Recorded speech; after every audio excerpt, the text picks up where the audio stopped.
Господин Видуевски, деновиве бевте во Лесковец, учествувавте на литературна вечер во која што беше посветена на вашето творештво. Како дојде до оваа соработка, што беше тоа што прочитавте, што им кажавте на лесковчани?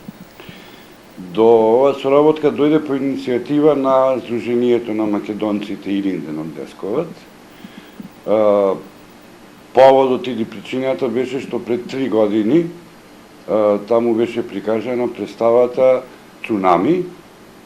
Јас тогаш не можев да отпатувам за Лесковец и имале желба да се запознаат со авторот, бидејќи многу им се бендисала комедијата Цунами, и воспоставија контакт со мене и ме поканија да ми организираат самостојна поетска, книжевна, литературна вечер, како да речам, бидејќи јас им реков дека покрај поезија пишувам проза и раскази, така да искомбиниравме да биде тоа литературна вечер, на која што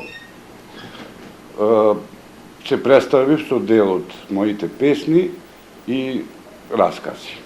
Како натаму ќе тече соработката со Друштвото на македонци од Лесковец? Па ние веќе имаме контакт со драмското студио, а сега и со литературниот клуб и јас лично како автор. Вратите ни се широм отворени во Србија. За сите манифестации сме канети во Јабука и во други градови.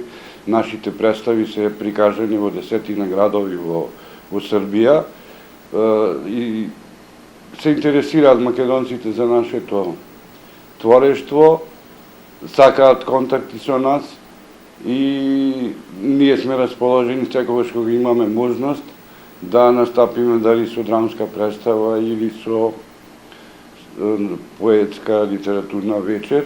Аз добив понуда дури и да ми организираат изложба, бидејќи така сум познат нели како сликар. Па здравје во понатамошниот период, према можностите, може да се реализираат и другите активности. Ќе доаѓаат ли лесковчани во Тетово? Соработката ние имаме, не сме Сдружение на граѓани, тие соработуваат со нашите сдруженија тука.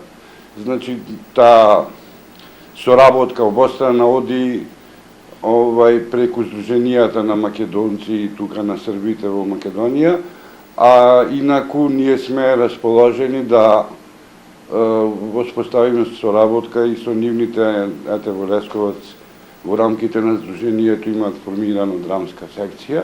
Сега на почеток се, сигурно ќе учиниме напори кога ќе направат некоја представа да им бидеме домаќини во Тетово да ја прикажат.